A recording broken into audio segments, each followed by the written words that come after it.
If your goal is to climb the ladder of success, you have to avoid the common traps that devour most people. Laziness, drugs and alcohol, porn, nihilism, and things like doom scrolling that take your time but give nothing in return. And you're not going to stumble upon the path to success. You're going to have to hack your way through a jungle of potentially life-destroying behaviors that will grab at you on your way to developing discipline. To help in that fight, Robert Greene and I are going to discuss the best path through this minefield. A lot of people are feeling hopeless right now, and they are gravitating towards alcohol, porn, Netflix, etc.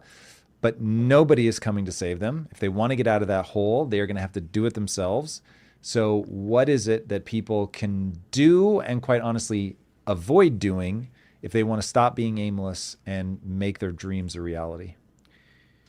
Well, sometimes you have to get deep enough in that hole that you really, really want to get out.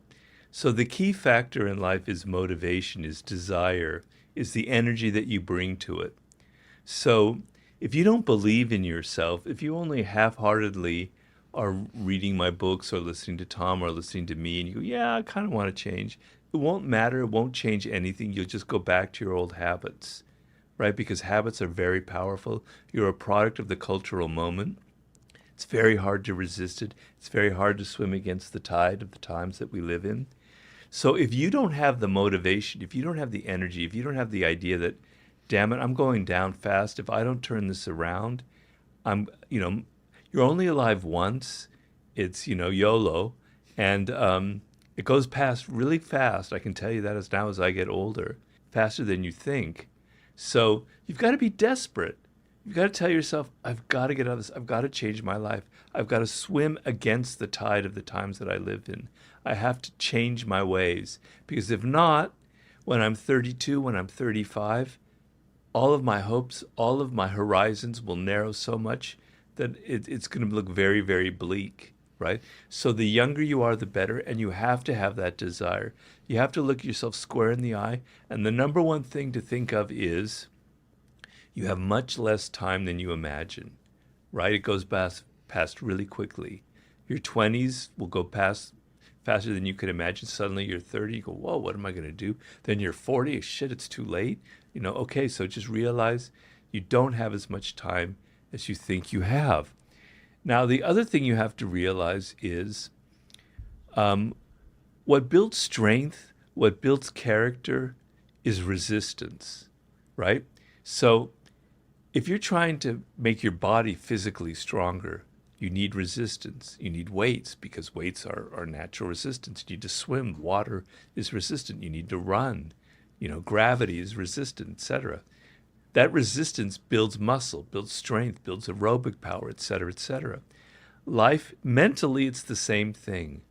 The times that you live in are providing incredible amounts of resistance towards success, towards power, towards a sense of fulfillment. They are flooding your face with all kinds of qualities that you have to resist.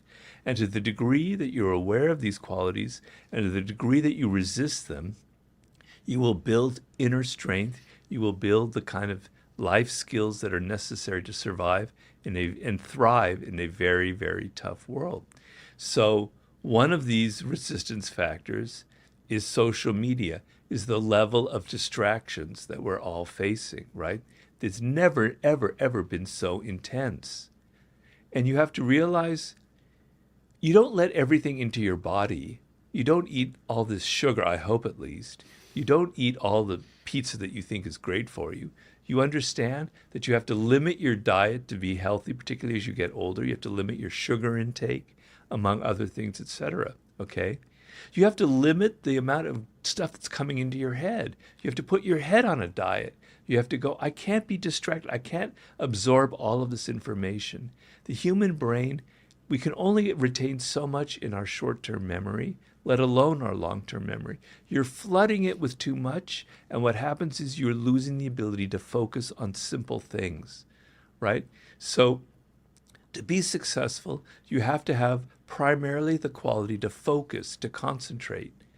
And that begins on small, banal tasks.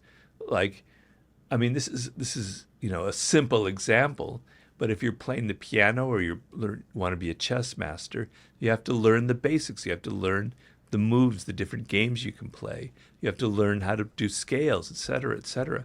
You have to be very focused and attentive to it. So if you're trying to learn scales and learn how to play the piano and your mind is in 20 different places, you'll never master it.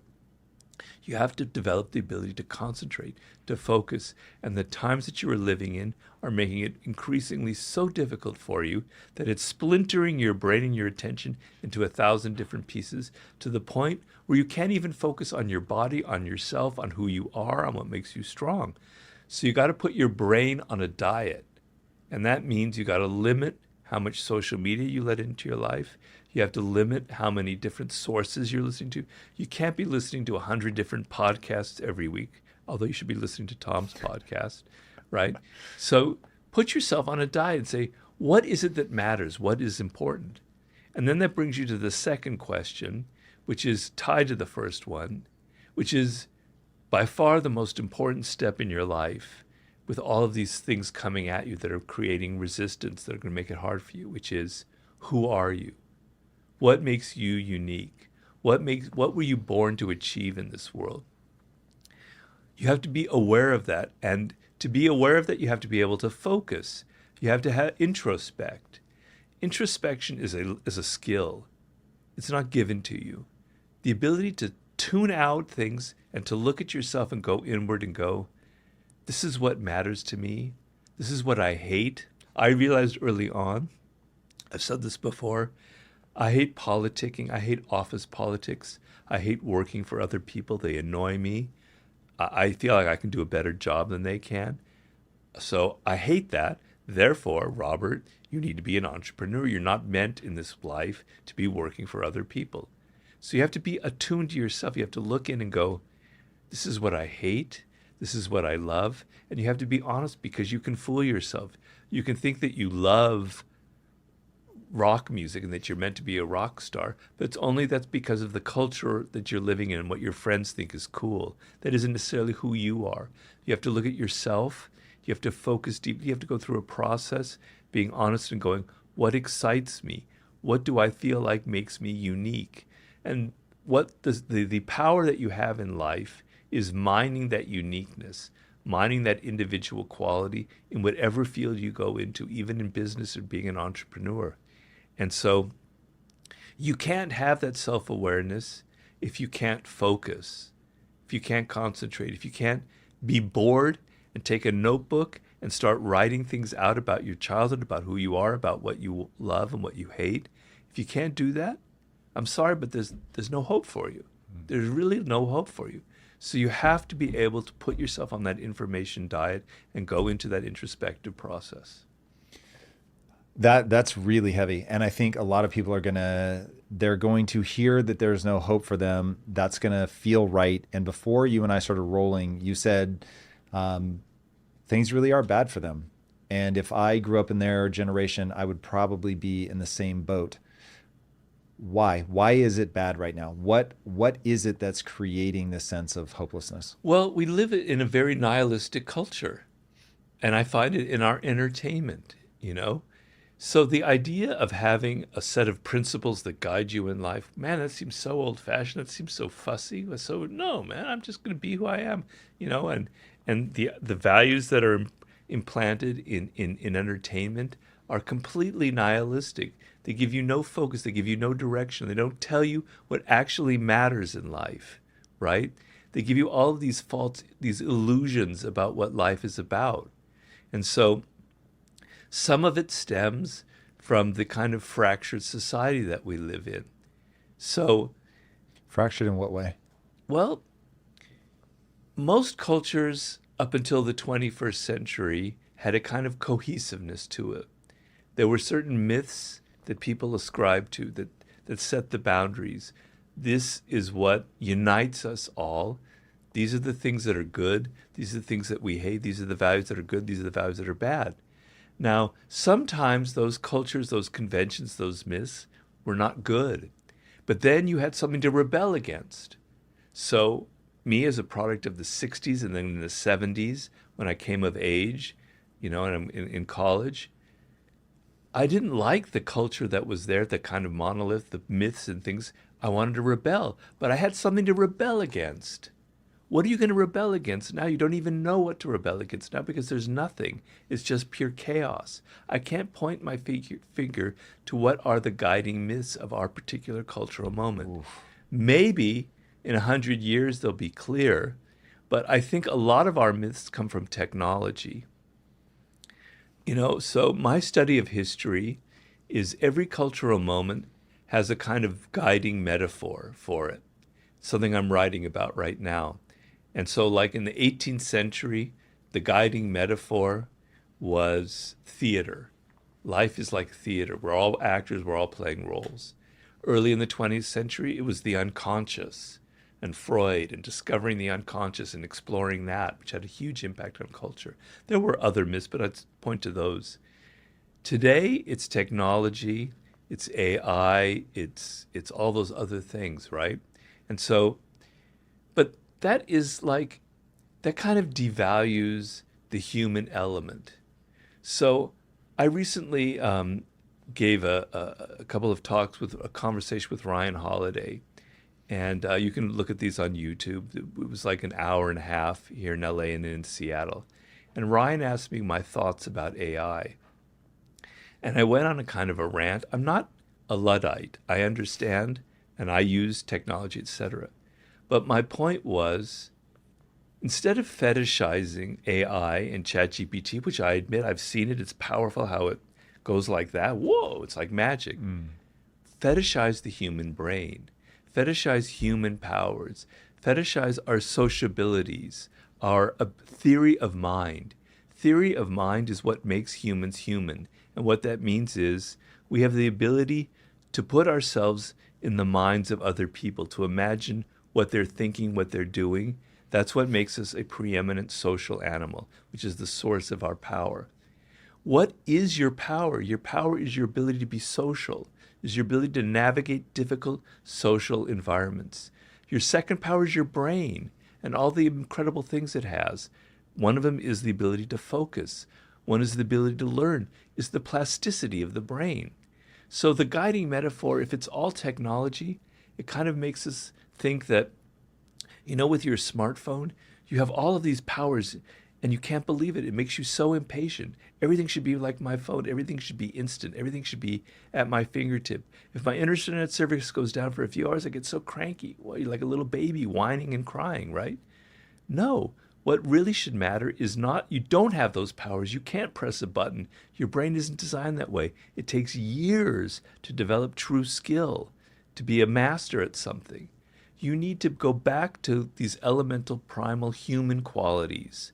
Our sociability, so get out of the virtual realm, learn social skills, which is what my book, The Laws of Human Nature, will kind of help you and ground you in, as well as the 48 Laws of Power. And you need brain skills. You need to develop skills, actual skills that you can use in this world. Man, that's really interesting. So the idea of the guiding myths, that's something that's sort of been in the back of my mind, but I hadn't pulled forward. So thank you for that, because now that you say that, I think one of the biggest issues that I see people struggling with, I would have used different words, but it's the same idea. People look at the world, they look at here in the West, they look at the game that we're playing, they say capitalism, ew, this is gross, like it's predatory, whatever. And because they have such a negative view of the system, because the system right now isn't working for their generation, they just want to opt out. But it creates this incredibly cynical, incredibly aimless, incredibly hopeless vibe. And I think you and I agree that's dangerous. Now, I will say, for my own sake, I think it's dangerous for them. I think the punchline of life is all about fulfillment. I think that's what people should be pursuing. I think fulfillment has an evolutionarily imbued formula, and that recipe, maybe is a better word, is you're going to have to work really hard to gain a set of skills that you care about for your own intrinsic reasons that allow you to serve yourself and others. If you do that, you're going to be fine. If you don't, you're going to have a profound sense of dis-ease. Because people want to check out of the system, they are, to your point, they're throwing the baby out with the bathwater. So they're trying to check out of a system, which, by the way, I think is a phenomenal system, and I advise people not to check out of it. But anyway, even if you want to check out of that system, if you then just dive into any setup that isolates you, you're going to be in for a bad time, because the brain works in a certain way. And so I've said many times on the show, on my tombstone, I wanted to read, "You're having a biological experience." And the reason I want people to understand that is because your brain works a certain way, there are certain things that you can do that will align yourself to feeling good, feeling engaged, feeling fulfilled, loving communication, connection, meaning and purpose, all that. And there are things that you can do that will lead you exactly away from this. And so rejecting the system, but without a cause, so rebel without a cause style, is not going to move you towards anything. That's a pure move away from play. And if you're just moving away from something, you're going to find yourself accelerating that sense of aimlessness. And so there's a compounding variable here, which is there's a rising sentiment, burn it all down, and then we'll build utopia, for lack of a better word, in its place. And that is people that don't understand the absolute hellfire of chaos that will reign if your meaning and purpose becomes destroying instead of building. Because if they really do succeed in tearing down a system, you don't have scaffolding left to build upon, and that bad things happen in that vacuum. Well, first of all, also, it's not possible to tear things down because the world is larger than just individuals. It's larger than a movement. It's larger than your generation, I'm afraid to say. So you don't even have the power to tear things down, because the world will go into its own kind of system. It's on the human unconscious has moved us throughout history. Human nature has. It's going to continue. It's beyond. It transcends you as an individual. So you don't have as much power to burn things down as you imagine. So just get over that childish fantasy. But the second thing I would say is, I began by saying what matters is your level of energy, your level of motivation in life, right? And when you're cynical and when you're nihilistic, it just drains you of energy. Why do anything, man? It doesn't matter, 10 years down the road, it's climate change. We're all going to be dying anyway. What matters, okay? But I'm writing a book right now on the sublime, in which I'm trying to say the world that you live in is not ugly. It's not horrible. It's not destructive. It's insanely beautiful. The fact of being alive is one of the most weirdest things. I even have a chapter called Awaken to the Strangeness of Being Alive. It's chapter number 2. And so just the fact that you are alive now as a human being is an incredibly unlikely set of circumstances that occurred. So the world that we live in is utterly sublime and utterly weird. And a lot of that interesting stuff comes from science. So at the same time that technology is kind of making our brains into mush, scientists are uncovering things that just are so fantastic. They're extraordinary. What we're learning about the cosmos, what we're learning about the origins of life, what we're learning about evolution, what we're learning about the brain. I mean, if you just think about it, it's staggering. And so being part of that wave of knowledge that's overwhelming us right now should be incredibly exciting. But if you have no excitement in life, if you think it's all just crap and it's better just to not care, and you know what that comes from? It's a common adolescent pose, and I probably had it when I was 16 years old. Man, I don't care. Let's screw everything, It comes from insecurity. It's not strength. Being that kind of rebel without any reason against nothing is actually a sign of incredible weakness. And you know where it comes from? It comes from the fear of failure. So if I don't try to do anything, if I just say, oh, it's all going to hell, I'm just going to go in my van, I'm just going to tour around the United States, I'm just going to take videos and things. What the hell? As King Louis XIV said, après moi le déluge, after me the deluge, I don't care. If that's your attitude towards life, then that's what you're going to get. So so it comes from a fear of failure. It doesn't come from strength, because to try something, to try to build a business, to try and write a book, to try and make a film, you're putting yourself out on the line, and you could fail. And with failure comes criticism.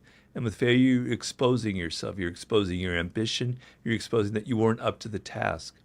Better to not even try and to just say, oh, I don't care, because then you're not exposing yourself. So that kind of pose is actually a form of childish insecurity that you need to get over. But you need to have a sense of excitement. And if you don't, if you think everything is just gray and equal and bad and we're all heading to hell in a handbasket, then that's what becomes a self-fulfilling prophecy. So I'm writing a book to just make you get that energy, that excitement again. And you know what? When you were a child, you had it. I don't care if you grew up in this culture now that is kind of, I think, deadening things. When you're a child, children have this energy that nothing can suppress. You actually live in a world of enchantment. Things are like amazing to you. You want to learn, you want to read books, you want to explore, you want to adventure. You had it when you were a child, and you've lost it. You've lost it in adolescence. You lost it when you were 12. You lost it because the culture sucked it out of you. But it's there. It's still waiting to come back to you. But if you don't have that enchantment about life, if you don't see something really amazing about the one life that you have that can go by very quickly, then nothing will ever change. You're just going to end up, as I said, it'll be a self-fulfilling prophecy of doom.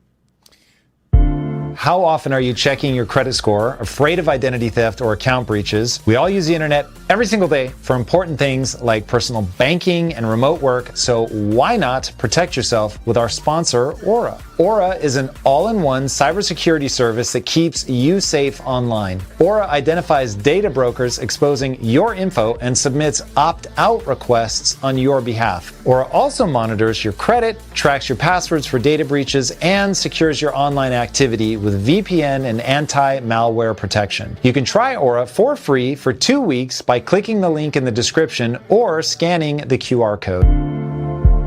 Okay, I agree with all that. It's easy, though, to step into their shoes and look back at you and say, hey, listen, old man who remembers the late 60s, that worked because of the time you were in. And demographics are destiny, and the time that I'm born, it's just an absolute shit show.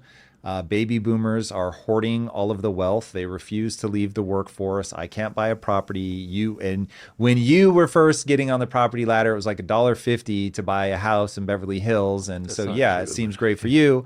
And P.S., I've taken on $180,000 in college debt. It's non-dischargeable, even in bankruptcy.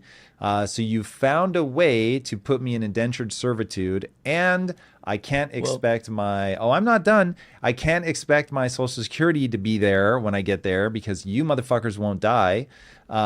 So that's how they're going to look back at you. What do you say to somebody with that frame of reference? Well, there's obviously some truth to that. And I said I understand why people are the way they are, But not every time is this sort of golden period in history. I lived through the 1980s, which I thought was a really, really ugly period in history. I found it very bleak and very horrifying. And I didn't have this kind of golden thing that you might imagine. I did not have success until I was 39 years old. I struggled. I was more like how people are nowadays in that I wandered from job to job. I had 60 different jobs. I never held a job for more than 11 months in my entire life. Okay? So I know, and I got very depressed. I even had moments of being suicidal. I lived in a crappy one-bedroom apartment in Santa Monica. I know Santa Monica is very nice, but back then it wasn't so nice. And so I know what it means to struggle. I didn't have debt, but I didn't have any money. I was very poor, living in most of my life I was very poor. So it's not as golden as you think for me individually, but I understand the baby boomer scenario and everything that you're facing. But so what? Stop whining. Stop whining about the circumstances. My parents grew up in the Depression. That's nowhere near, these times are nowhere near what they had to deal with. My grandparents really more, but even my parents to some extent. So stop your goddamn whining. It was pretty awful back then. They faced the stock market crash in 1929. They had to live through the Depression of the 1930s. Then they had World War II. You think you have it bad? Try having to deal with the Nazis and the Japanese attacking you both at the same time. The 1960s, we had the Vietnam War. I was of the age where I had a draft number. My draft number was so low that I was certain to be drafted. But fortunately, the draft ended like 6 months before my age came of whatever. So, you know, you think it's the worst ever. It's not the worst ever. I can point to 100 other periods in history that were equally incredibly bleak. The generation that came out of World War I, do you know the massacre that young people faced in World War I? That's why we had the 1920s where the flappers, because people they wanted to drink themselves into oblivion. Millions of young men died for a senseless, stupid war. Okay? You have no historic sense. You have no sense of proportion. Just because you live in the 2020s, you think that this is the worst time. You don't read history. You don't understand that it's not the worst ever. So stop your whining. There are plenty of humans that have dealt with things far worse than you've ever dealt with. Our ancestors who were pioneers in the 19th century, they faced privations and poverty that you would have no conception over. You have it much better than a lot of other people in the past. So stop your goddamn whining. People had it worse in the past, a lot of times. You don't have it so bad. Okay, you have a lot of debt. All right, you have to make a plan. You have to be strategic. But if you give up, if you just say, oh, it's the baby boomers, oh, I can't own a home, if that's your energy, then that's going to be the fate that you have. There are always circumstances that are going to be resistant to you. I understand the resistance factors now are very powerful. But are you going to meet them, or are you just going to give in and surrender? You can make that choice, and that's fine. If you want to live on an organic farm in Oregon, I have nothing against it, and I'm not making fun of it, because that is a good life. That could be fine if that's your ambition. But maybe you can't make it that way, because that's not an easy life either, right? So you have to make a choice. Do I want something else for myself? Or do I just want to wallow in self-pity and blame other people?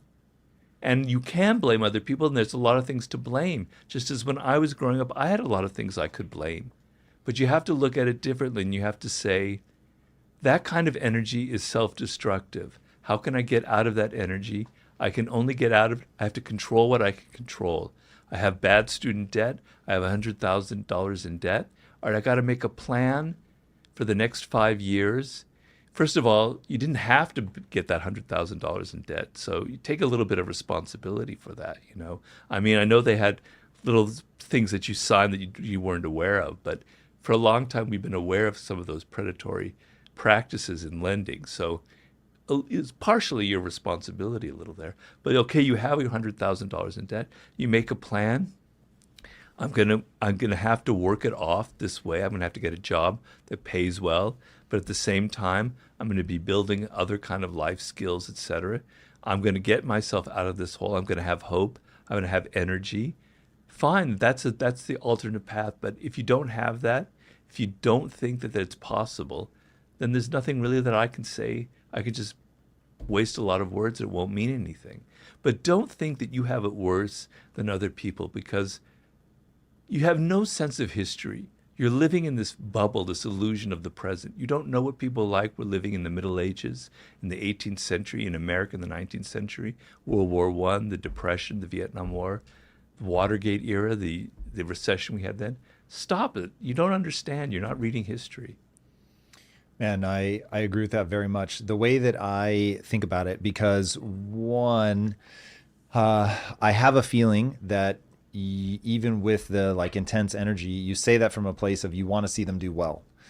You don't want to see them be stuck. And that's certainly where, when I get riled up on this topic, it's from that perspective. And what I used to ask people that would, come to me and say, look, I've got it really hard for whatever reason. And I've worked in the inner city, so I've seen poverty just absolutely demolish people. It's really brutal to see up close. And the only question that I can think of is, okay, you've got $180,000 in student debt. Boomers are sucking up all the oxygen in the room, whatever, all the bad things, terrible economy, no way to get on the property market, all that, climate change. The question that remains is, and now what? And if your answer to, and now what, is, I give up, I will say that that is not a life frame of reference that I'll refer to it as that is going to lead you anywhere neurochemically advantageous. Now, okay, going back to you're having a biological experience. So when I say a neurochemically advantageous experience, what I mean is you're not going to feel good. It's just going to feel terrible. And so it's an incredibly self-destructive frame of reference to adopt. Now, we all see the world through a distorted lens. That's what I mean when I say frame of reference. So your frame of reference is a pair of glasses that you wear, and those glasses are distorted, and they do not show you reality. They show you a distortion of reality. The great news is, even though it doesn't seem like it, you get to shape those lenses. And the thing that worries me is that people have shaped the lens to show them a world that is against them. It is a hostile universe. Well, and let's say that all these things are real, like about they're very real. I don't deny them. And I don't deny the reality of people living in inner cities. And I have a huge readership among people from inner cities who've used my books and have helped them a lot. And I did a book with 50 Cent, who's, I understand it's an exception, but he came from the worst part of America and he managed to pull himself up in an incredible story. So I understand that. But let's say that these are the circumstances that you have and you're young. And when you're young, you're idealistic, which is part of cynicism is just the flip side of idealism. So your idealism, you can't really hold on to. So it just flips into cynicism, but the two are very much related. And so if you believe that these things that are so unjust in this world, then there's your energy. There's where you put yourself. There's your cause. Your cause isn't to destroy, is to say, wow, there's a lot of injustice in this world. There's a lot of poor people that are suffering because there's no opportunities out there. Boomers have created this awful world. All right, how do I construct a better world? How can I create a movement? How can I create more opportunity for other people? How can I start a business that will employ thousands of people instead of just wasting away and not contributing at all? How can I contribute to helping climate change?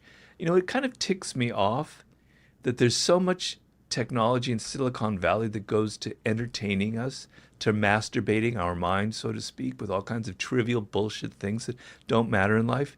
Take all of that brilliant energy and do it to solving some real problems that we're facing, problems that we've just outlined here about the lack of opportunities, about home ownership, about climate change.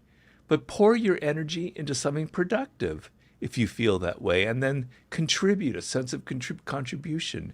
You know, it will fulfill you in a way as a social animal, the sense of, I just didn't whine and give up. I actually did something to help change this world.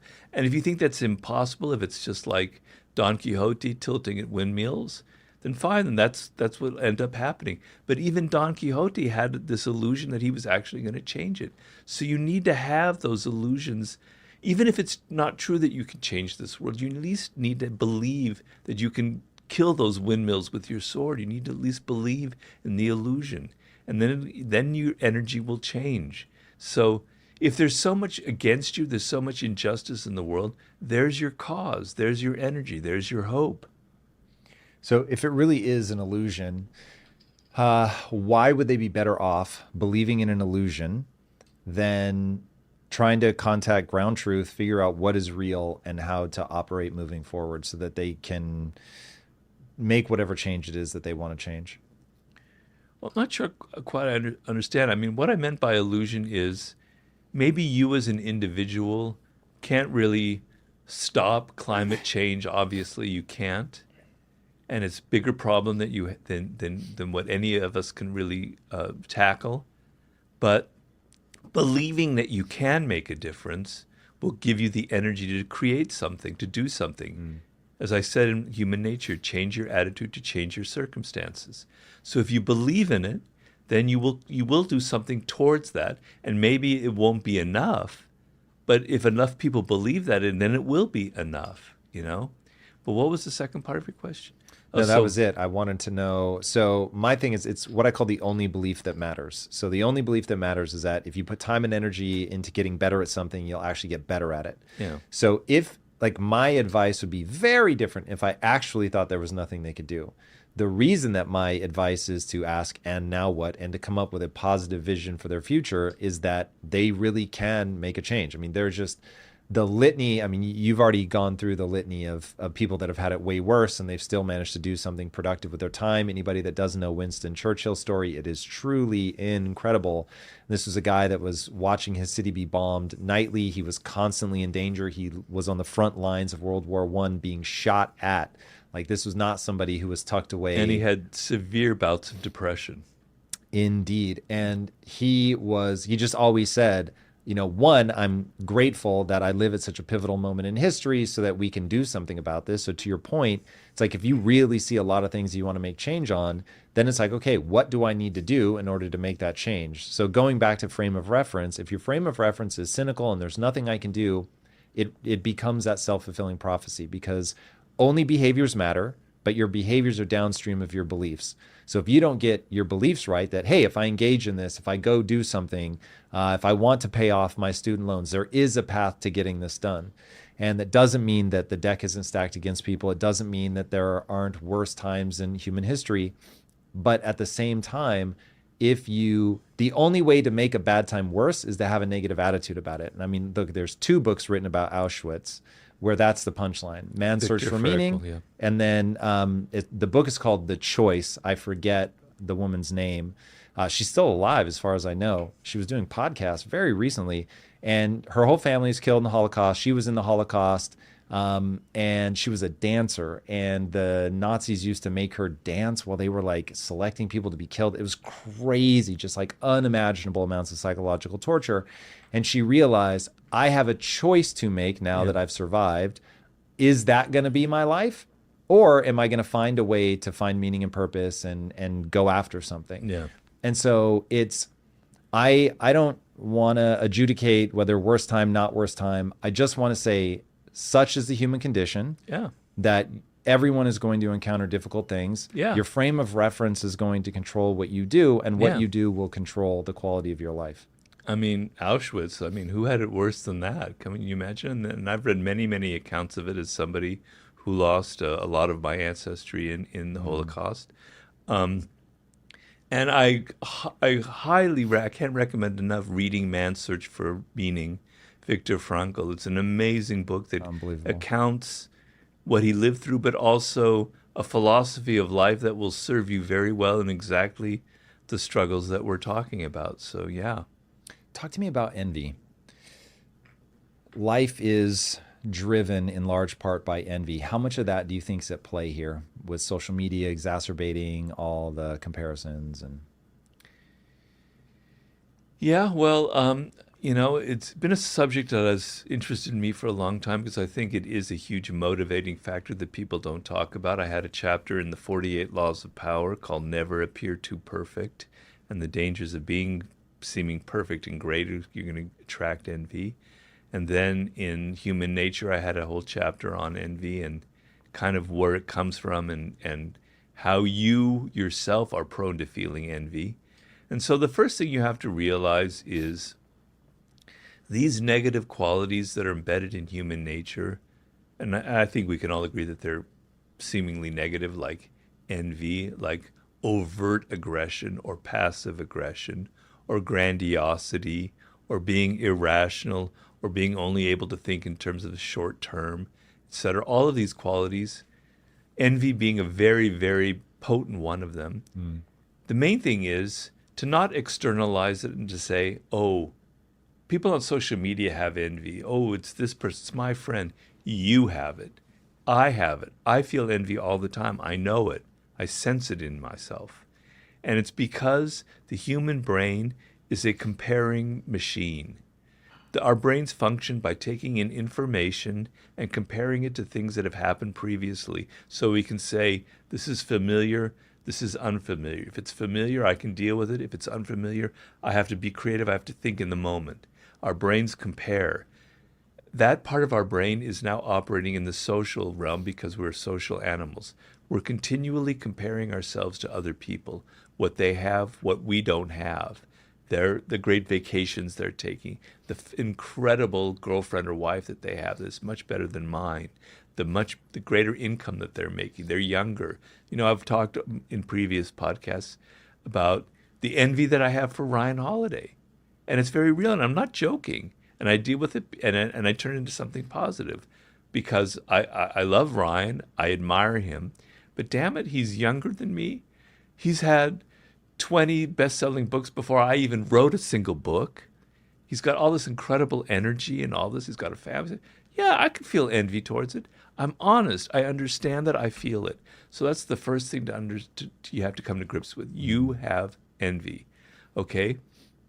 You think that we are so sophisticated. We live in this modern 21st century world that we're so superior to anybody in the past.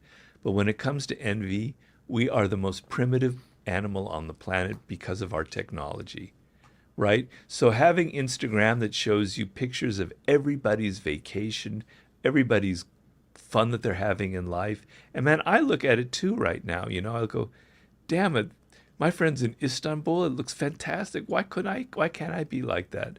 They're climbing this mountain. I had a stroke. I can't climb the mountain. Damn it. Why do I have to see this? It's in your face. It's making you feel envy all the time. It's making you compare yourself to other people.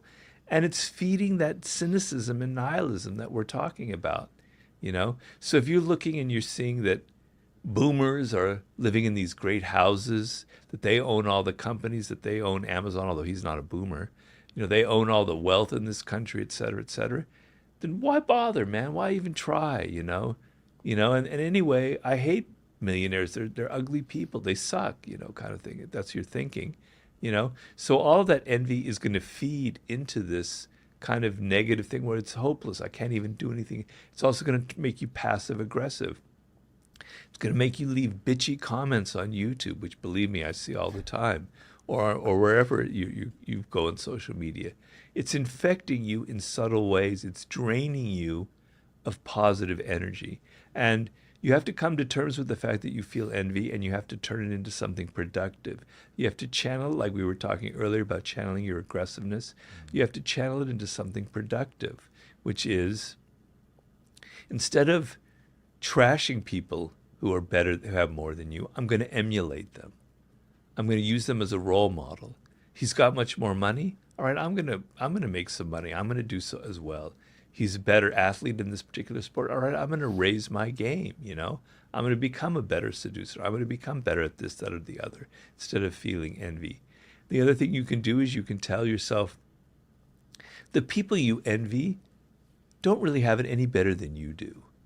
I talked about how in Laws of Human Nature, in the 60s, not many people will remember this, but there was a man named Aristotle Onassis who was married to Jacqueline Kennedy, the widow of John Kennedy. He was the wealthiest man at the time, one of the wealthiest men at the time. He was a Greek shipping magnate. He had yachts galore. He had everything that you could dream about, and he had Jacqueline Kennedy, the most desirable, beautiful woman in the world.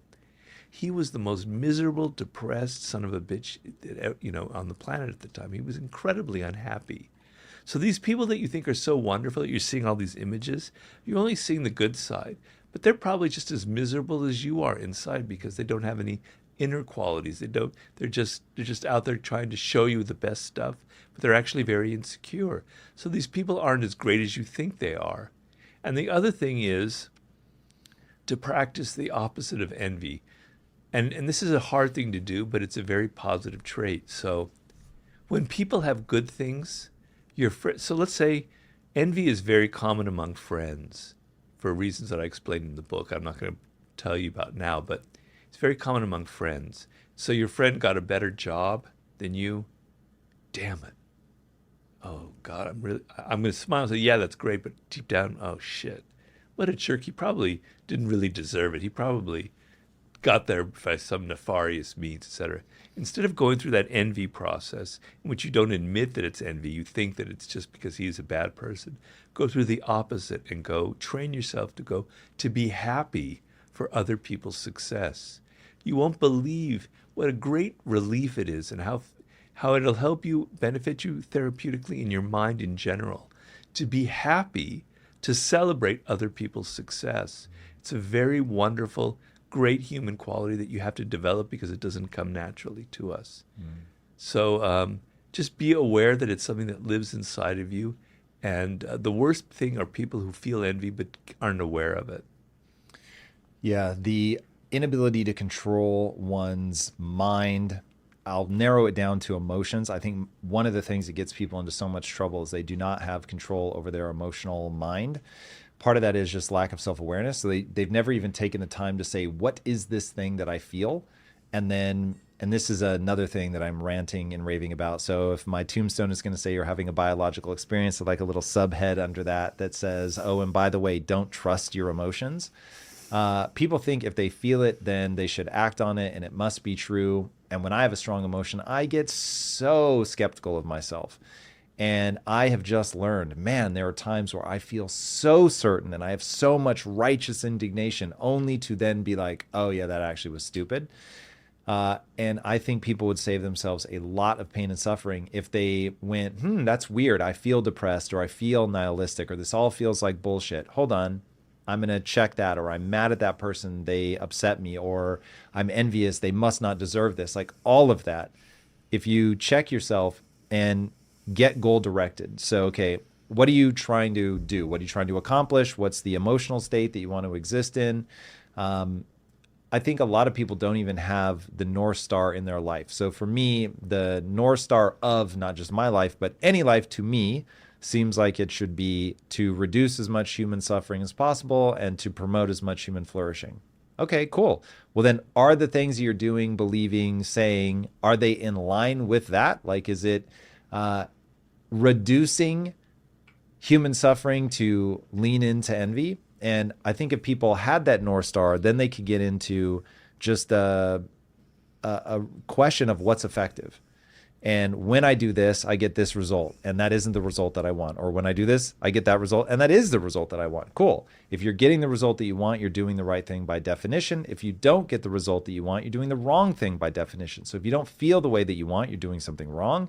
If you're not getting the result that you want, you're doing something wrong. Again, that doesn't mean the deck isn't stacked against you. It just means that given the hand you've been dealt, you're not playing the cards right in a way that's giving you the outcome that you're looking for. Now, I want to get back to this idea of consumption versus creation.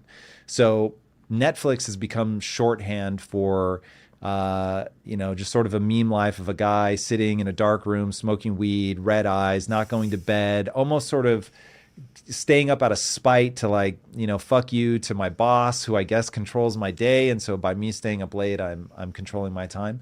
But I have a feeling that what's going on is people aren't in control of their emotions, so they're not framing this hard time that they are legitimately going through. They're not framing it in a way that will allow them to act productively. So they then feel a way they don't want to feel. They don't see an outlet through behavior to fix it. So they start consuming alcohol, weed, porn, Netflix, whatever, which all of those things can be fun in the right amounts at the right time. Does that seem true to you, that this is ultimately them trying to numb out effectively? Well, it's very difficult to be a human being. Let's start at a very basic level, going back to our earliest ancestry. So unlike animals, we are not programmed. Now, animals aren't completely programmed, that's a myth, but they're much more programmed than we are by their instincts. So a leopard doesn't wake up in the morning and go, what am I going to do today? Am I going to hunt this animal or that animal? No, I think it's kind of cloudy. No, they don't. They don't have that choice. We do. And that's what makes us aimless. That's what makes us wake up in the morning and go, man, what am I going to do? So what that means, what that translates into is the human being has emptiness, has a hole inside of ourselves, a hole that we need to fill in some way because we have incredibly active minds. The brain, if you break it down, as I said earlier, we should be fetishizing it. If you study the brain in a larger sense, it's absolutely astounding. The powers that it has, the amount of neural pathways that connect, the complexity of it, and the activeness of it. I meditate every morning, and as I try and still my mind, whoa, thoughts are coming like this. You can't believe how active your mind is. You're just not aware of it. But we have this emptiness. We don't know what to fill it with. the mind is active. We're not programmed. We don't know what to do. And because of that emptiness, we have to fill it with something. We're restless. And if we don't know what to fill it with, we're just going to consume as a way to kind of deal with that empty feeling, as you say, to numb ourselves. We're going to eat. We're going to watch movies. We're going to binge watch. We're going to get addicted to porn because it's filling that emptiness. It's taking that active mind and it's numbing it. And it's like, it seems satisfying because we don't have to deal with these other things. So you have to be aware that you have this emptiness inside of you. Everybody does. I have it. Everyone does. But my life, the way I go, and I don't mean to put the focus continually on me, is I wake up every morning now because I've reached this position, and I want you to have this privilege that I have. I'm not saying that I feel so great. I want you to have it. I have this feeling. I wake up in the morning. I know what I have to accomplish. I know what my goals are. I know what I have to do that particular day. I know what I have to do that particular week. These are the things that I can do to fill that emptiness, to program, to give myself purpose, to have that North Star that you're talking about. And yes, within those parameters, I can waste some time reading about the Lakers on LakersGround.net, a website that I lurk in, or I can read articles that have nothing to do with my life. I can go on and on. I can waste time, but I have a general parameter. I don't have that gnawing emptiness that has to be continually filled by consuming. So be aware that your mind is so active that you have to have something to fill it. But it's your choice whether you're just going to consume mindless stuff or you're going to actually use that restless, active brain of yours and put it to some incredible function. How do they figure out what incredible function to put it to? Well, that's the $1 million question, and that's why I wrote my fifth book, Mastery. So I have a chapter 1 in Mastery called Discover Your Life's Task. And it's not easy, and I don't have like a formula for it. But I kind of lay out the process that could lead you to it. So if you're 22 or younger, then it's pretty clear what you have to do, and it's not so difficult. If you're 29, 30, it gets more complicated. If you're 40, it's very difficult. If you're 50, it's almost impossible. So the younger you go through this process, the better. And what it entails is figuring out what makes you unique in life. And I don't mean like total weirdness unique. I don't mean that you have to be like some flamboyant rock star, et cetera, et cetera. It can be what makes you unique as an entrepreneur, as a business person, what makes you unique as a social individual, as somebody who likes to interact with people, what makes you unique in any endeavor, right? Going into looking at your childhood and being honest with yourself and saying, I'm interested in this thing now that I'm 22, but it's not really me. It's what my parents want me to be interested in. It's not really me because it's what other peers think is cool right now. It's not really me because of blah, blah, blah, blah, blah. What is really me? Okay? So you got to peel away these layers and you got to come at. So when you were born, I liken to it, a seed is planted. That seed is your uniqueness because your DNA has never existed in the history of the universe and never will exist again. Okay, it's impossible. It's so unique. B, your parents are not like any other parents, and they're going to raise you in a way that's different from any other parenting couple in the history. C, you're going to have early experiences that are not like anybody else. That is unique. That is you. That is what separates you from the 100 billion. I narrowed it down how many humans have lived in because I had it in one of my chapters. I think it's 100 billion, somewhere around that, 110 billion. Whoa. Ever. This is what separates me from Homo sapiens. Let's draw that line. Who have ever lived before, okay? And it's real. It exists. And it's not like a single thing. It's not like, oh, I was meant to be a fireman. Oh, I was meant to be a politician. It's vaguer than that.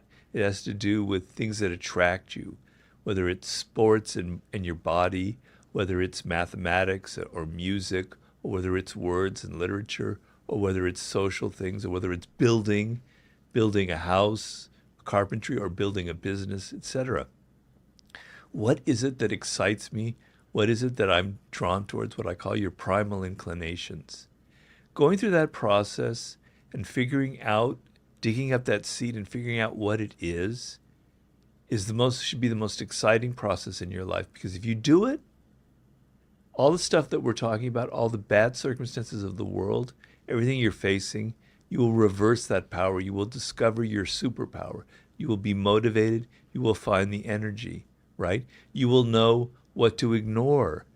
It's not worth my time to be watching this podcast or reading this book. It's not worth my time to be wasting my energy doing this, that, or the other. I know what I want, okay?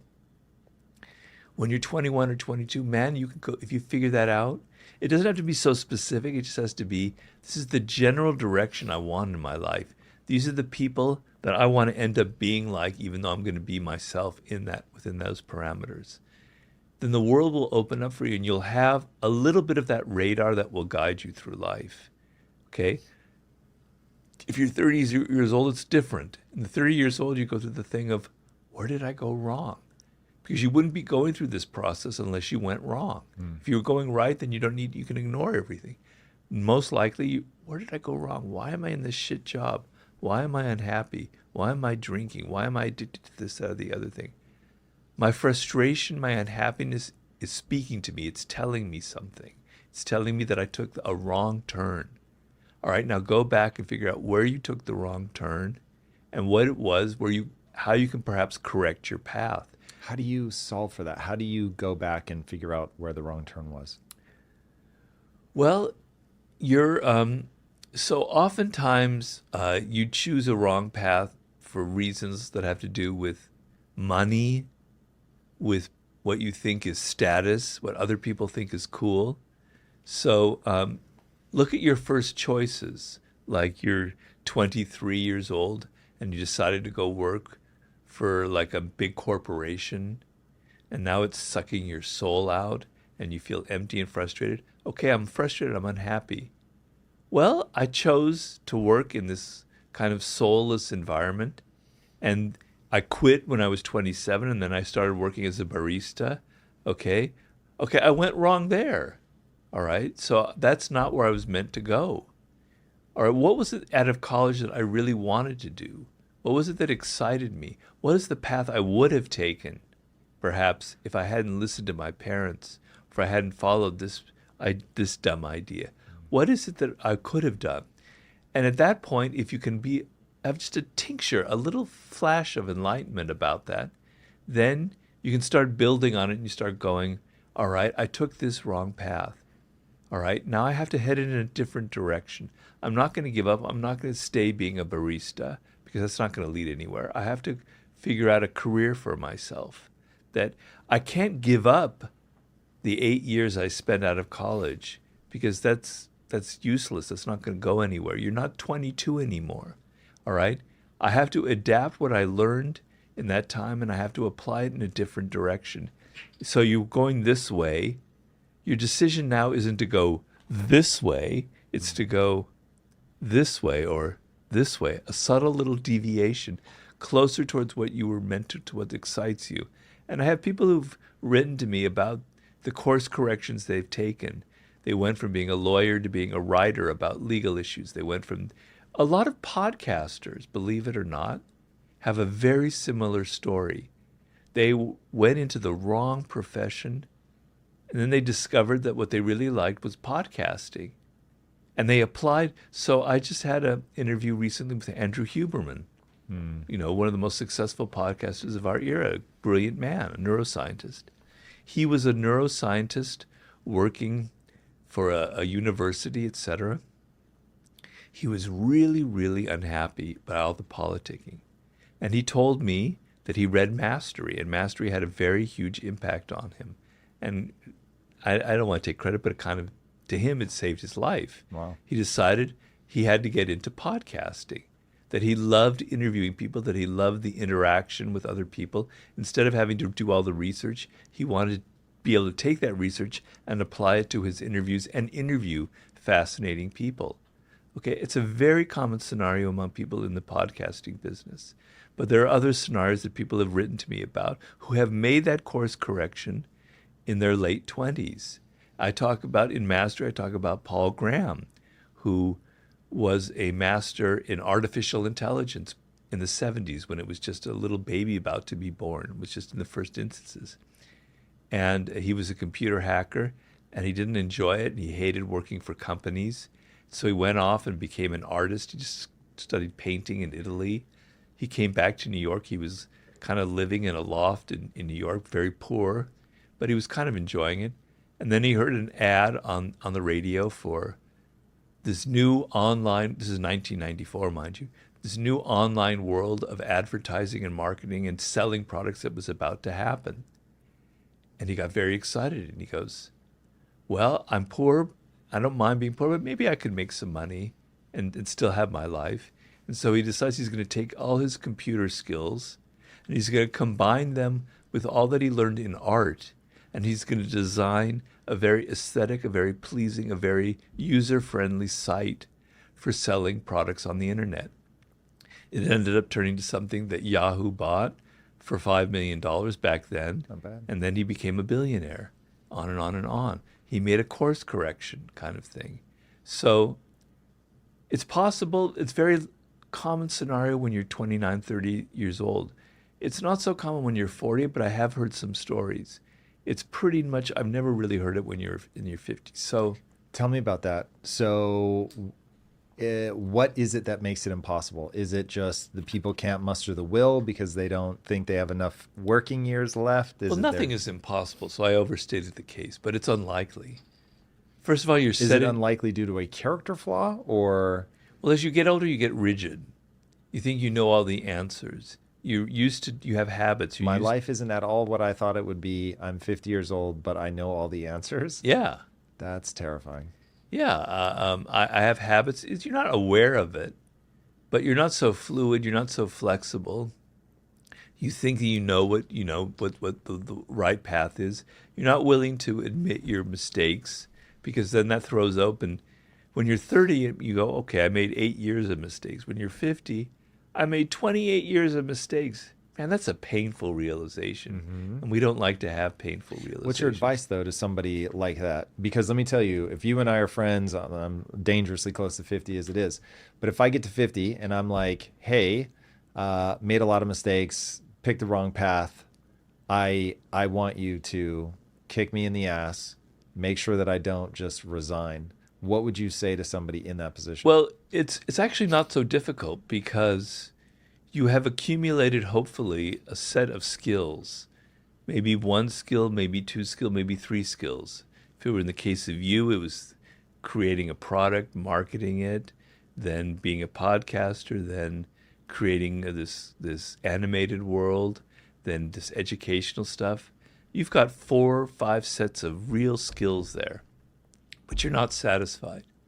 How can I take these skills and package them and move in a different direction that is a new frontier for me, that excites me, that builds on what I have? So it's actually an advantage in a weird way, but the disadvantage is you're rigid, you're set in your ways, you think you know the answers, you're not so fluid anymore. You're not willing to make a change in your thinking, to going, it's 2028 whenever you turn 50, I'm just speculating, and the world is really different now. It's not the way it was in 2012 when I was building my empire, et cetera, et cetera. Am I willing to now face 2028 and the altered landscape, which means altering how I think and how I adapt, and not being so set in ways like Robert Greene is about AI. Maybe AI is a fantastic tool. You know, I realize my limitations. I know I'm an old man. I know I'm a dinosaur. I'm aware of that.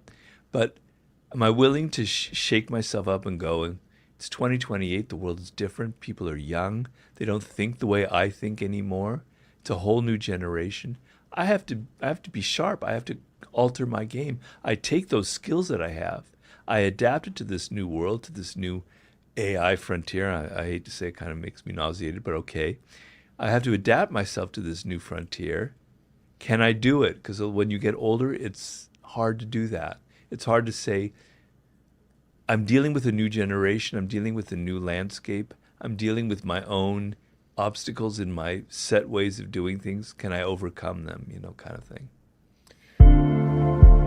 You can reboot your life, your health, even your career, anything you want. All you need is discipline. I can teach you the tactics that I learned while growing a billion-dollar business that will allow you to see your goals through. Whether you want better health, stronger relationships, a more successful career, any of that is possible with the mindset and business programs in Impact Theory University. Join the thousands of students who have already accomplished amazing things.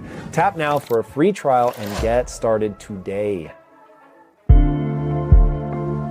Okay, so if I did all that calculus and I was like, yeah, no, I'm done. I don't have it in me to keep going.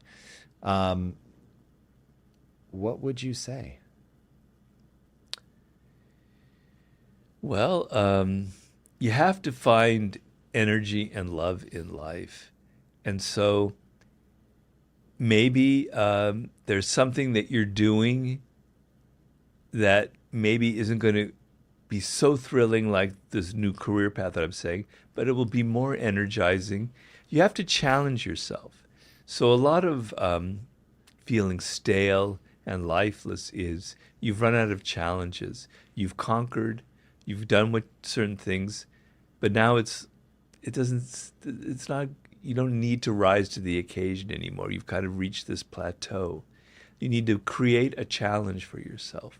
So within the business that you have, that you've been doing, whether you're working in an office for someone else or you've started your own business, I'm going to do something a little bit bold.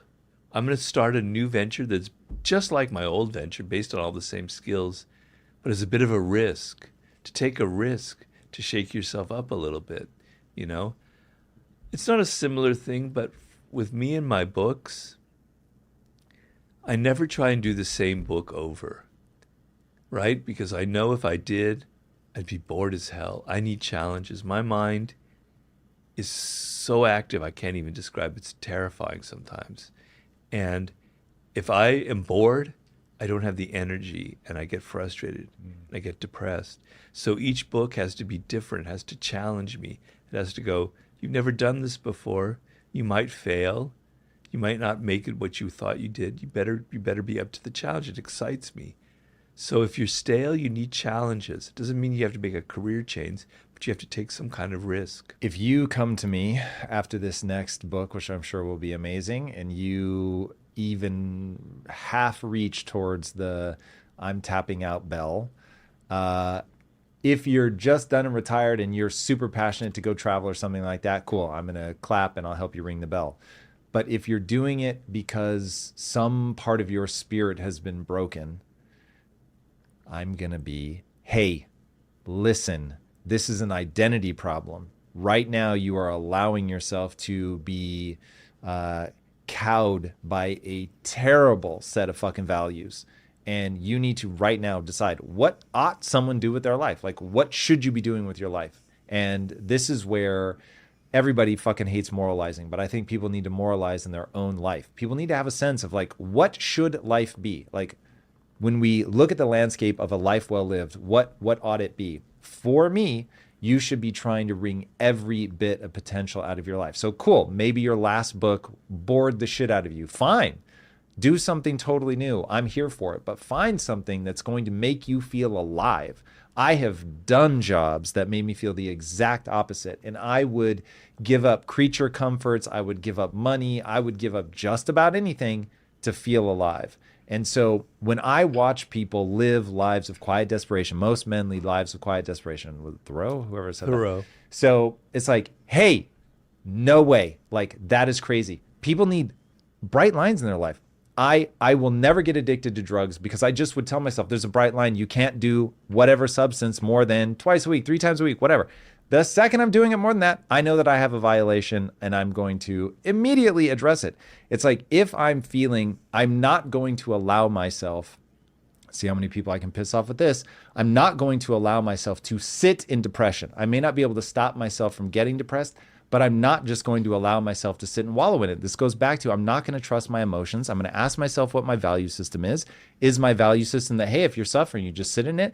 No. So it's like people need to address this stuff. So having a biological experience, there's something going on in my brain, in that case, or gut, and I need to address it. And so figuring out what exactly that is, and then making sure that I'm making changes based on value system, frame of reference, beliefs, to ensure that I'm moving towards my North Star. And I can only imagine if somebody doesn't know me and they're hearing this for the first time, this is going to sound so Pollyanna. Everything in my life is because that's how I respond to everything. Every time I've had just a grotesque challenge. Yeah, Jesus Christ. The number of things that I've been through in 20 plus years of business is crazy. And inevitably you hit hard times, brutal times, soul-sucking times, whatever. And I have realized that all of my success is predicated on one simple thing. I never quit. And I don't quit because I'm able to recharge myself by going through the process that I just walked through. Should you come to me and say that, yeah, some part of my spirit has been broken. Well, I don't think that'll happen. You're not talking about me personally. No, I'm just saying, like, this is obviously at the end, I'm talking to myself in all of this as a reminder to how I'd want to react. But I really do try to frame episodes around, okay, there is a person watching this show. They are, in this case, they're feeling hopeless. They are being consumed by this moment in time and the realities of their life. Because the most horrible thing about excuses is that they're valid. And so people have valid reasons to feel hopeless. And now what? Like, what are you going to do? And so if people just allow themselves to sit in that is a value system problem. You have to build a frame of reference that moves you towards your North Star. And unless hopelessness is your North Star, there's clearly a problem. Yeah. So to me, that North Star is a sense of purpose, which makes everything else kind of fold into what you're talking about and fit. So you don't need anything else. So when you have a sense of purpose, when you know what makes you unique, when you know what your calling is in life, then if you hit a moment where you want to quit, you know, all right, I'm not going to quit. I just need to go a slightly different direction here because I know that this is what I was meant to do. These are my strengths. These are my good qualities, etc. And you know, I don't like talking about myself so much, but here I go talking about myself again. When I was in my mid-20s, I was, you know, in my journalism career, I was very unhappy. It wasn't working for me. I was depressed. So I go and I leave and I go to Europe and I travel Europe and I had a heck of fun. I was seducing. I was seeing incredible things. I was learning languages. I was trying to write novels, but I was poor. And I was starting to get older and I was going, God, this isn't working. And I got very depressed. And then I came back to Los Angeles and I go, I know, I'm going to become a screenwriter. It's Hollywood. Hooray. I'm going to make money, but I'm going to write. It's going to be fine. I like theater. It's going to be exciting. I start going in. I hate Hollywood. It's soulless. I'm not very good at it. I start getting very depressed, probably the most depressed I've ever been in my life at that point in my one-bedroom apartment in Santa Monica. As I said, I probably had moments where I was slightly suicidal. I know I did. It wasn't slightly, I was. I was depressed, and I was like, God damn it, what am I meant to do in life? And then I had a fortuitous encounter with a man who produces books. He asked me for an idea for a book, and I kind of improvised the 48 Laws of Power, and it all fell into place. But my lesson is, my long-winded story is, I got depressed, I got down on myself, but I never gave up. I kept saying, I'm meant to write. I'm a good writer. I have a way with words. I'm undisciplined. I have flaws. I'm not good at anything else, but I can write. I have a message. I have something to say. And it kept me going. It kept me going after all of these circumstances in which I think a lot of people would have given up at that point. And I didn't give up because I had that inner voice saying, you're meant to write. You're good at it. You've developed skill. Don't give up. Keep trying, keep trying, keep trying. It picked me up every single time. And so when I look at people and I go, they don't have that. And I understand that. It's very sad because if they face a situation like that, they give up. And then they go funnel down a dark tunnel, a dark path in life. And so that's why I wrote Mastery. I don't want you to get into that downward syndrome. I want you to see the fact that you have an overall frame, an overall purpose that gives you that radar. So when things are bad, you don't give up. You just say, I need to make a slight course correction to where I'm going in life. Yeah, it's interesting. I think people have a really hard time building out the roadmap. I think that to be nearly 40, for things to not have worked out, I think, as you well know, that's a very hard place for people to be in. I think the scarier thing is to want to be a writer, but you're not a good writer. And I can imagine there's a lot of people that finally figure out, okay, this is what I was quote unquote meant to do, but they actually suck at it. It's very true. And people have presented that to me as if it's like maybe a kind of a flaw in my theory, and I knock my head against it. And the only thing I can say is, if you were young, if you were 3 or 4 years old or 5, and you decided that you wanted to write, then you would have built the right skill. You would have known that because you had a flair, you had a love of language.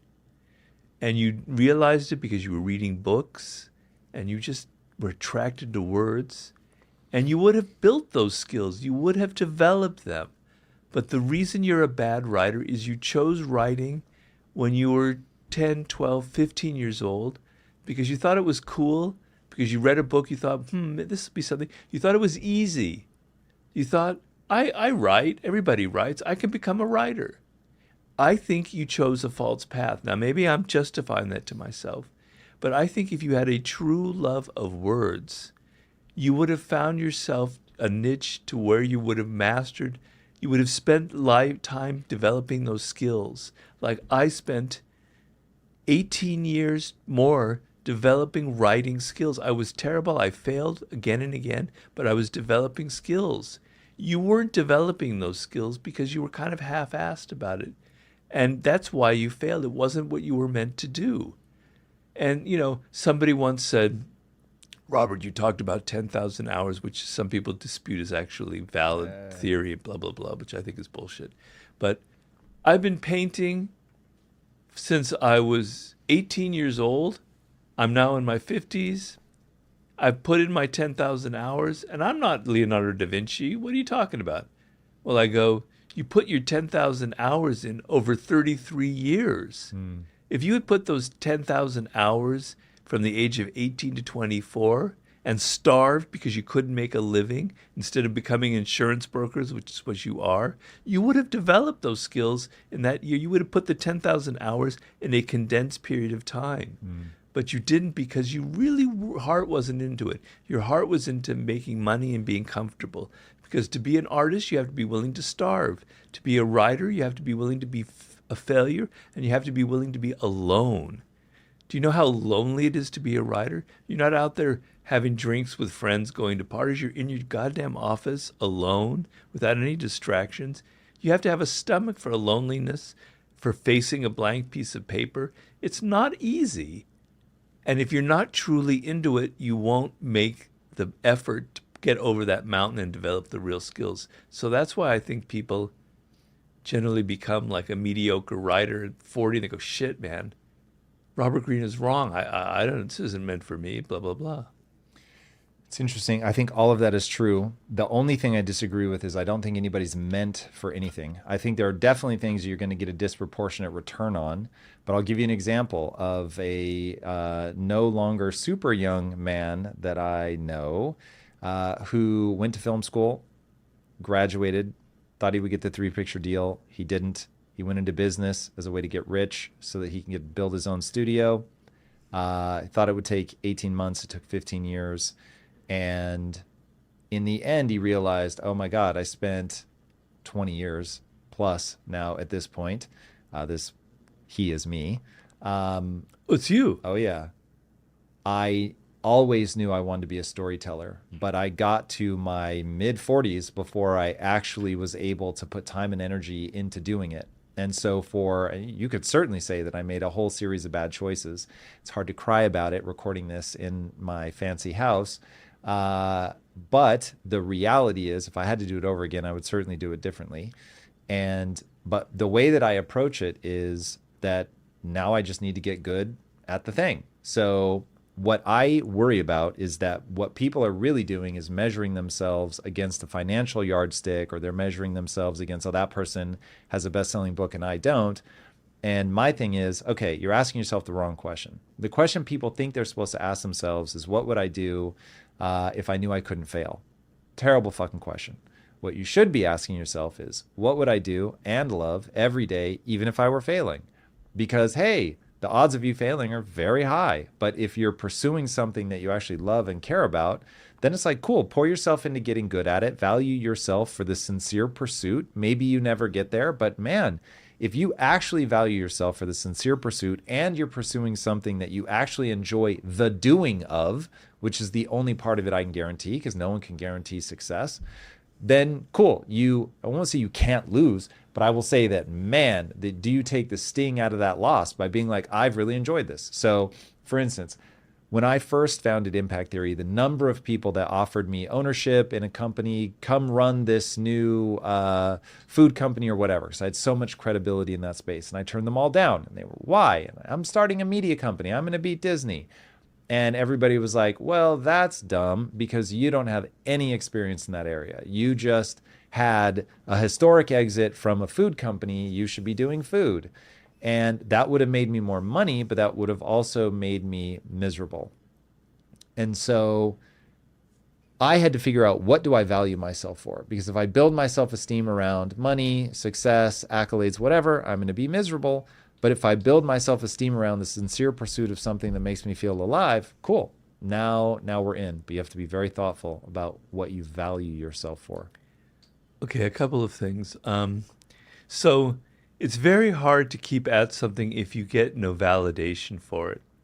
So if you want to write, and I know this from personal experience, and you never get anything published, or you get it and only a few people read it and you get bad reviews, it's very hard to keep going. Mm-hmm.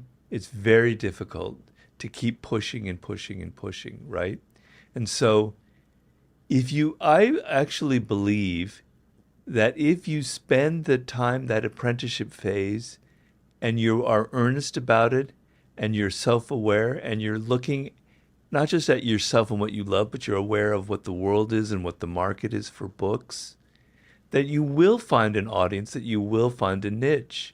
But you somewhere went wrong, and where you went wrong was you didn't pay deep attention. You didn't pay deep attention to where your business was going, to the times, to your audience, and you failed in that way.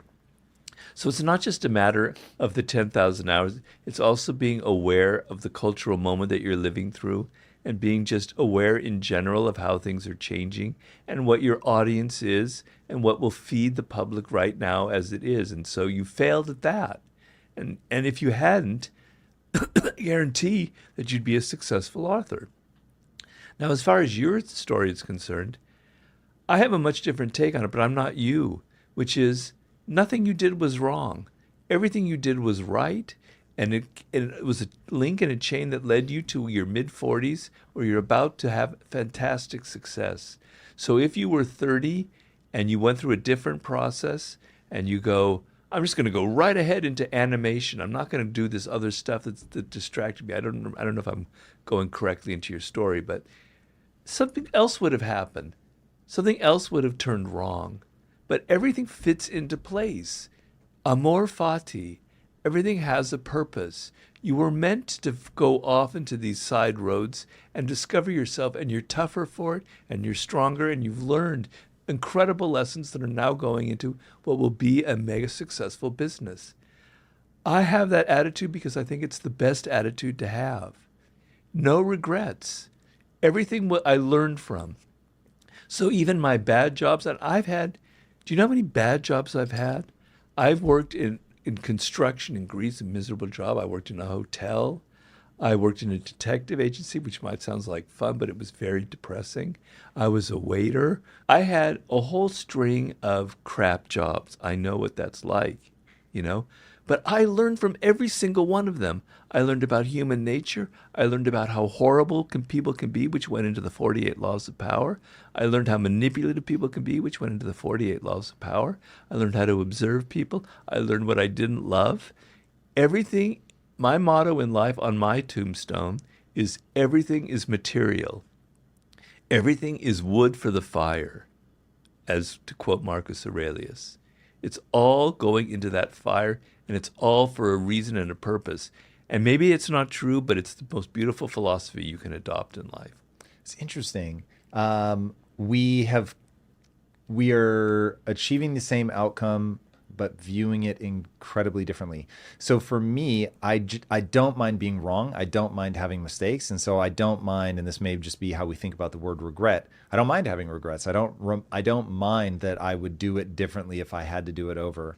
I can't do it over, and I love the way my life turned out, and I don't have a beef with it. It's just I don't want to lie to myself and say, oh, no, I did it perfectly. Everything happens for a reason. I don't think things happen for a reason other than that, Well, when it goes awry, it is because I am dumb and did the wrong things. That is a reason. But yeah, I don't know. That doesn't bother me. In fact, I find it more empowering to say, oh yeah, I fucked that up, but I learned from it. And so that was useful in the end anyway. Well, that's the same thing that I'm saying. That's what I mean. We've come to like the same conclusion, but through a different means. Okay. Because very much, I don't know why I rebel against the idea of fate. I suppose I can quote the Matrix and say, I just hate the idea that my life is not in my control. So it's far more interesting to me to say, oh, no, things don't happen for a reason. There is no net under this tightrope I'm walking on. If I fall, I may truly fall to my death. Things don't happen for a reason. There is no grand plan here. No one's coming to save me. I have to do this myself. And I won't do it perfectly. I will make mistakes. And so I'm not going to value myself for doing things perfectly. That's a suicide mission. But I never said that it's perfect. All the twists and turns in my life weren't perfect. They were terrible. They led to depression, but they happened for a reason. They made me stronger. I learned from them. So you can have a bad experience and you can throw your hands up in the air and go, damn it, why did that happen? I should have done something differently. Or you can go, and this is what amor fati means, I can learn from it. It happened for a reason. It taught me something. It taught me that this was the wrong thing I should do. It taught me that I am intended to do something differently. Everything in life is a lesson. It is teaching me. And I do believe in fate, and I do believe in Do you believe your whole life is on rails, though? No, that's So what do you mean by fate? mechanistic Define thinking. fate It's not for me. Well, there's a great book written by Robert Hillman that I recommend for everybody called The Soul's Code. And he explains in modern terms that's not so woo-woo about what that fate can mean. Can you But- channel it? I'm getting tired and it's hard, but I'll try. So you have your genetics, okay? You don't control your genetic makeup, right? It's sending you on a path. You think that it's all luck and chance, but no. You have genetics, you have DNA that is controlling some of your behavior. And it's setting you into patterns of behavior, okay? Some of those patterns can be very positive, and some of them can be negative. But what happens in life is kind of actually under your control, and the fate is saying that because it's something that is sort of inscribed in your genetic code. It was meant for you to happen that way, and you see it and you actualize it and you make it a positive thing. You discover what that seed is, what you were meant to accomplish in life. You realize your fate. So there's a quote that I use in Mastery by Pindar. I hope I can remember. See who you are by becoming who you are.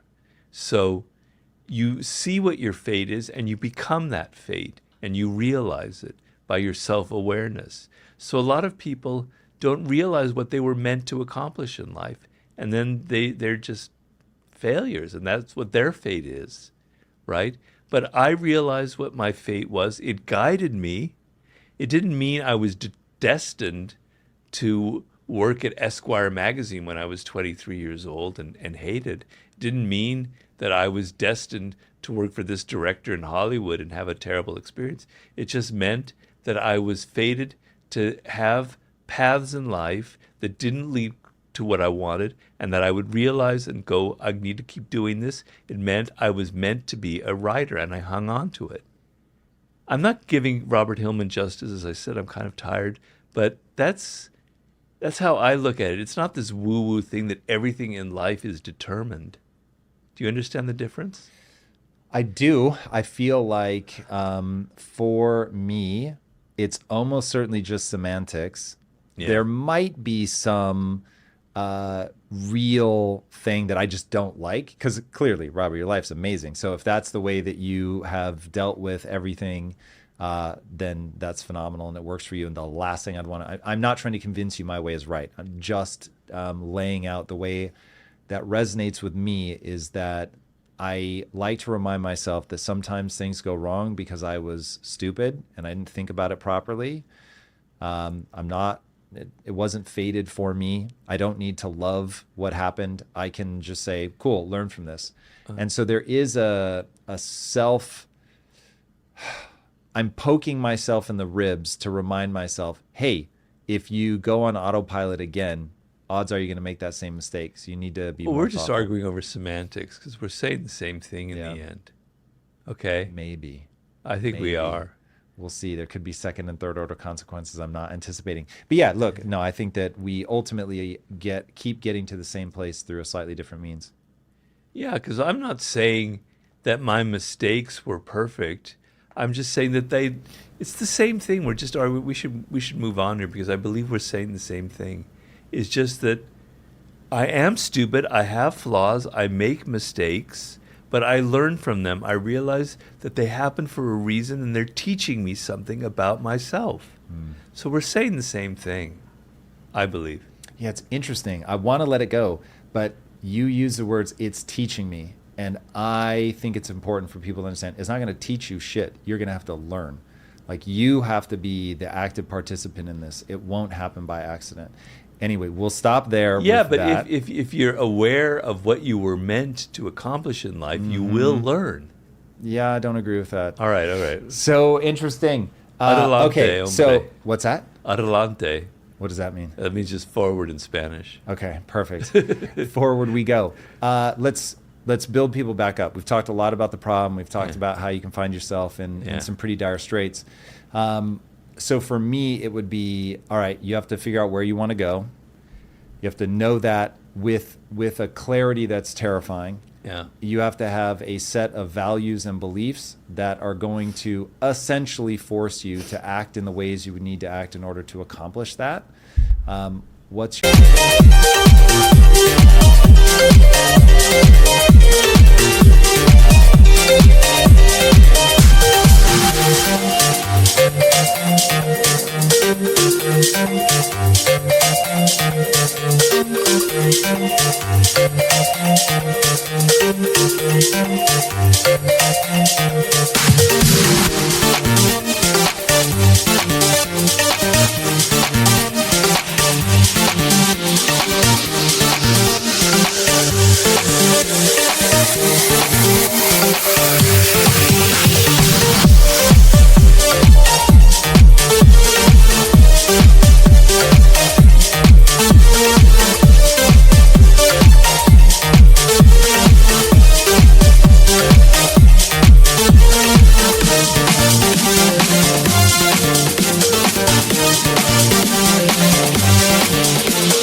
setup for people if they want to really do something? The problem with how you laid it out, as it sounds kind of dire. It sounds kind of dreary. Man, I have to go through all of that? Yes. That's like, man, I don't, it's not even worth it. I'm just going to give up. I'm just going to keep smoking pot. It's a lot more fun. If that were true, I'd leave people alone. I think what I try to appeal to people is it's fun. When you figure it out, life becomes thrilling. It becomes an adventure. You know that, okay, I'm in my 20s.